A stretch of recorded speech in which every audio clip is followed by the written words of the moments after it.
Fala pessoal, chegando ao nosso último estudo dessa lição sobre o sábado, dessa temporada especial. Como foi gostoso aprender, né? Muito aqui com vocês sobre esse dia especial. Sério, o meu desejo é que cada coisa que a gente aprendeu aqui se torne uma realidade na sua vida. E aí você pergunta, BJ, como é que eu vou lembrar de tudo que a gente estudou nesse trimestre? Hoje eu vou ter um presente pra você. Trouxe um resuminho, sabe? Um presentão. Se liga aí!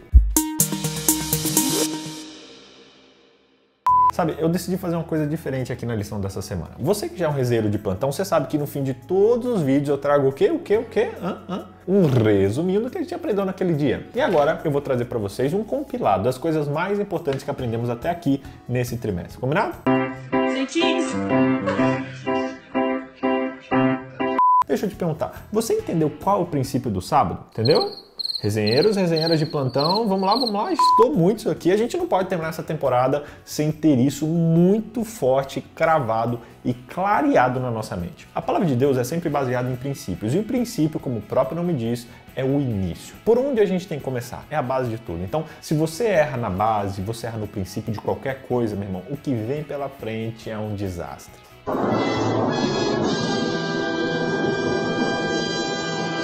Um exemplo disso é a história dos israelitas. Lá em Neemias capítulo 13, mostra que após o exílio e a reconstrução de Jerusalém, os judeus decidiram não repetir os erros dos seus antepassados que os levaram para o cativeiro, especialmente em relação ao sábado. A observância do sábado, do dízimo e de não se casar com descrentes foi seguida à risca. Só que para isso, eles criaram regras e mais regras. Isso tudo para ter certeza que eles não cairiam nesses pecados novamente. Que ingenuidade, não é mesmo? Eles foram inclusive categóricos em não apenas se absterem de casar com descrentes, mas também evitar totalmente a interação com pessoas que eram diferentes e que tinham crenças diferentes deles. Eles se tornaram tão meticulosos em devolver o dízimo que desenvolveram regras para guiar e inclusive para mostrar o que não era permitido fazer no dia de sábado, tornando esse dia muito pesado. Eles focaram tanto no que não deveria ser feito que o verdadeiro princípio do sábado foi esquecido. Gente, a confusão chegou em tal nível que Jesus foi questionado se era lícito fazer o bem no sábado. Imagina isso. Uma senhora cai na sua frente, você não ajuda não, porque hoje é sábado. É complicado. E aí você me diz, toda essa confusão começou aonde? Sabe aonde começou? Começou na base, pela má compreensão do princípio do sábado. Vocês lembram da nossa conversa lá no primeiro estudo falando sobre o princípio do sábado? Você se lembra qual é o princípio do sábado? O princípio é um dia santo, feito para celebrar a criação e o Criador. As demais reflexões que tivemos ao longo dessas 13 semanas partiram desse princípio. A compreensão que temos sobre a integralidade do sábado, da sua relação com o tempo do fim, a gente estudou lá na primeira semana. A compreensão do caráter de Deus que o sábado manifesta, foi o que estudamos na segunda lição. Como o sábado representa a lei de Deus, estudamos na terceira lição. O princípio da dependência, entender o nosso lugar como criaturas, foi o que estudamos na quarta lição. A relação do sábado com a justificação verdadeira e com a santificação, a gente estudou na lição 5, na lição 6. O verdadeiro significado do descanso, a gente estudou na lição 7. E na lição 8, a gente viu o sábado como evidência do poder de Deus. Acabou aí? Não. Lição 9, a gente viu como o sábado deixa claro o nosso dever cívico. E na lição 10, como o sábado mostra a importância do trabalho. Semana retrasada, a gente falou um pouquinho sobre a importância de aprendermos o quanto esse dia deve ser valoroso e prazeroso. E semana passada, a gente falou sobre algo muito semelhante também. Gente, muito conhecimento, não é verdade? Oh my God! A gente aprendeu muita coisa e eu recomendo que você reveja esses conteúdos para que você possa sempre se lembrar de como guardar esse dia incrível que é o dia do sábado. Mais do que assistir, você tem que colocar em prática tudo que a gente falou neles. Faça uma listinha sobre ações, sobre práticas que você pode já colocar em prática a partir da próxima semana para que o seu sábado seja cada vez mais proveitoso e que você desfrute o real propósito desse dia maravilhoso. Com certeza, isso não vai acontecer da noite para o dia. Vai ser um processo, mas eu te garanto que muitas bênçãos lindas esperam você. E é esse pensamento que deve te motivar e te inspirar para a guarda do sábado. Você não precisa transformar esse dia num dia do não pode, vivendo uma religiosidade rígida e dura. Não. Sábado é dia de liberdade. Isso ficou muito claro na experiência de Jesus em um momento que ele passou lá em Marcos capítulo 2, verso 23 a 28. Você quer ler junto comigo? Olha só essa história. Certo sábado, Jesus estava passeando pelas lavouras de cereais. Enquanto eles caminhavam, os seus discípulos começaram a colher espigas, eles estavam com fome. E os fariseus lhe perguntaram, olha, Por que eles estão fazendo isso? Será que eles não sabem que não é permitido fazer isso no sábado? E aí ele respondeu: vocês nunca leram o que fez Davi, ele e seus companheiros, quando estavam necessitados e com fome? Lá nos dias de Abiatar, o sumo sacerdote, ele entrou na casa de Deus e comeu os pães da presença, que apenas os sacerdotes podiam comer, e deu esses pães também aos seus companheiros. E então lhes disse: o sábado foi feito por causa do homem, e não o homem por causa do sábado. Assim, pois, o Filho do Homem é Senhor até mesmo do sábado. Que tapa na cara, hein? Nessa hora, com certeza, os fariseus ficaram desconcertados, sem saber o que responder. Jesus é incrível. Em qualquer outro dia, os fariseus não teriam achado nenhuma falha na ação dos discípulos, até mesmo porque a lei permitia que alguém que estivesse com fome e passasse por um campo se alimentasse dele. O questionamento dos fariseus era que a ação de preparar o grão para consumo constituía um trabalho e, portanto, seria proibida no dia de sábado. Olha só que loucura. Comer, logicamente, não é errado. Ninguém é proibido de comer no dia de sábado. Recolher grãos também não era errado, porque a própria lei autorizava todos que tivessem fome a colher os grãos dos campos de outras pessoas. O problema que os fariseus estavam enfatizando era o preparo dos grãos. Você podia colher, você podia comer, mas não podia preparar, porque isso seria trabalhar no sábado. Não faz sentido, né? Jesus usou a experiência de Davi quando ele chegou ali naquele lugar com seus guerreiros, e está escrito lá em 1 Samuel 21. Os pães do santuário eram sagrados e só os sacerdotes podiam comê-lo. E ele fez essa comparação porque tanto o sábado como o serviço do santuário foram instituídos para o benefício da humanidade. Fora do contexto de um relacionamento amoroso com o Criador, os fariseus acabaram servindo ao sábado em vez de serem beneficiados pelas suas bênçãos. Nenhum descanso pode ser experimentado quando a mente está constantemente sobrecarregada com o fardo de garantir o cumprimento de um conjunto de regras. Por isso, gente, viva o seu sábado na liberdade que o Senhor Deus te deu. Tire da sua cabeça um monte de regras de não pode e viva os princípios do sábado, entendendo que ele é o dia do pode. E aí você diz: BJ, então nesse dia eu faço o que eu quero, se é o dia da liberdade eu posso fazer o que eu bem quiser. Será? Será que isso é mesmo liberdade? Coincidência? Acho que não! A má compreensão dessa palavrinha, a palavra liberdade, ela rola solta por aí. Muitos pensam que a vida de crente é chata, cheia de coisas que a gente não pode fazer, cheio de não pra tudo. Parece que crente não se diverte, crente não ri, crente vive triste.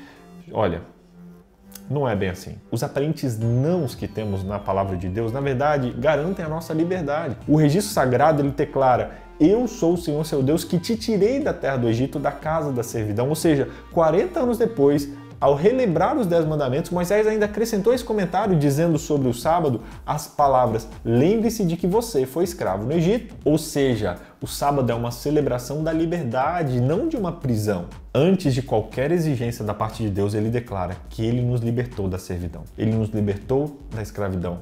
Agora somos livres. Deus primeiro libertou os israelitas escravizados e depois exigiu deles o cumprimento de toda a sua lei de justiça. Ele os libertou para que pudessem lhe obedecer. Obediência a Deus é uma liberdade. Na verdade, é a liberdade em ação no nível mais alto. O sábado, gente, é uma celebração semanal da liberdade dada por Deus no cativeiro final. O sábado é dia da celebração da nossa liberdade do pecado, que vai ser confirmada com a volta de Jesus. Liberdade verdadeira não é fazer o que você quiser. Os nossos desejos estão escravizados pelo pecado e, ao contrário da lei de Deus, o pecado te maltrata, o pecado te escraviza. Quantos testemunhos não vemos de pessoas que lutaram por anos para se libertar de vícios e de desejos descontrolados, mesmo com tanto mal que eles produzem na vida dessas pessoas. Muitas delas não conseguem abandonar esses vícios que começam com a liberdade, com aproveitar a vida, com curtir a vida. E a gente se esquece que a verdadeira liberdade é viver uma vida ao lado de Deus. Eu não falo aqui só de vício de droga, mas da gula que escraviza, do sexo deturpado que destrói famílias, da preguiça que acaba com a vida de muita gente e por aí vai. As leis de Deus, inclusive o sábado, é um lembrete da liberdade. E a liberdade verdadeira que a obediência traz. Lembre-se do dia de sábado para o santificar e para celebrar a liberdade que só é encontrada em Cristo Jesus. Foi para a liberdade que você foi liberto. Por isso, permaneça firme e não se submeta de novo ao jugo da escravidão. Um elemento importante na experiência do sábado, que talvez você nunca ouviu falar, é a criatividade. Sério, a gente costuma sempre seguir uma rotina, todo sábado acordar, ir naquela correria, ir para a igreja e tal, almoçar, descansar, às vezes rola o culto de tarde, enfim, pôr do sol, e no outro dia semana começa de novo. Gente, para você guardar o sábado, você tem que usar esse princípio, o princípio da criatividade. Use esse dia para fazer coisas diferentes, comer coisas diferentes, visitar outras igrejas, fazer atividade ao ar livre, enfim, esteja mais perto da natureza, pense num culto de pôr do sol especial diferente do que você faz, faça coisas diferentes para suas crianças, faça coisas diferentes com seus amigos, enfim, use e desfrute desse dia com o dom que Deus deu, que é a criatividade. Existem muitas coisas que podem ser feitas para tornar esse dia mais especial. E você, já colocou alguma ação em prática na sua vida? Você já fez alguma atividade no sábado que tornou esse dia mais leve, mais divertido? Vamos fazer o seguinte, vamos deixar aqui nos comentários, fazer esses comentários virarem um fórum de ideias legais para você se divertir, aproveitar e desfrutar o sábado. Escreve aqui nos comentários uma ideia legal que você aconselharia alguém ou algo que você fez em algum sábado que tornou esse dia especial. Escreve aí, vamos usar os comentários para ajudar uns aos outros? Alguns dizem que é muito complicado. Eu já tentei algumas vezes fazer um negócio diferente, fazer isso, faz aquilo e não deu muito certo. Gente, não importa. O importante é começar. Pare de inventar desculpinha, pare de ficar falando coisinha na sua cabeça. Não. Dedique-se em fazer esse dia ser o dia mais especial da semana. Você lembra do que a gente aprendeu sobre os limites do sábado, gente? Lembram? Eu preciso dizer nessa lição que a gente não pode se esquecer disso não, tá? Para guardar o sábado de verdade, você tem que começar a guardar ele assim que fizer o pôr do sol do sábado mesmo. O sábado não se limita às 24 horas do dia. Você precisa guardá-lo, na verdade, todos os dias da semana, vivendo o princípio do sábado. Então, se você quer viver isso, se você entende isso, lembre-se sempre que o sábado não se limita a 24 horas do sétimo dia. Não, o verdadeiro sábado, ele rompe os limites do sétimo dia e invade todos os dias da semana.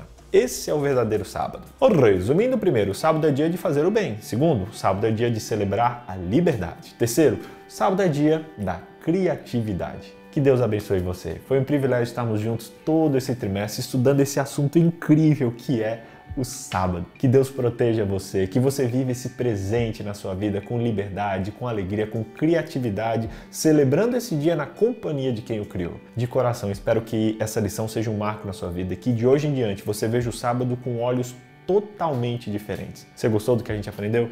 Se sim, escreve aqui nos comentários talvez o que foi mais importante você aprender nesse semestre, um principal aprendizado, que eu quero ver se valeu a pena todo o nosso trabalho em disponibilizar esse conteúdo para você. Que Deus abençoe sua vida. Foi um prazer estar contigo. E eu quero terminar essa resenha com uma oração, agradecendo a Deus pelo privilégio que nós temos de ter esse presente que é o sábado. Ora comigo. Querido Deus, obrigado por esse presente maravilhoso. Obrigado pelo sábado. Queremos celebrar esse dia, guardando ele e desfrutando de verdade. Queremos simplesmente te agradecer e nos comprometer a não deixar que nada nos atrapalhe de desfrutar a bênção desse dia. Obrigado, papai. Obrigado. É o que eu peço e que eu agradeço nesse dia, em nome de Jesus. Amém. Que Deus abençoe sua vida. Semana que vem temos trimestre novo, ok? Temos uma nova temporada, um assunto, lindo. E se você não fez, essa é a última chance de você se inscrever no nosso estudo bíblico, entendendo por que guardamos o sábado ou como você pode guardar o sábado. Os links estão na descrição, beleza? Um grande abraço. Tchau. Um resuminho que a gente aprendeu do que a gente... com fome. E os fariseus, em qualquer outro dia, os aparentes nãos que dê. Use esse dia para visitar outro... Não esporte. E eu quero terminar essa...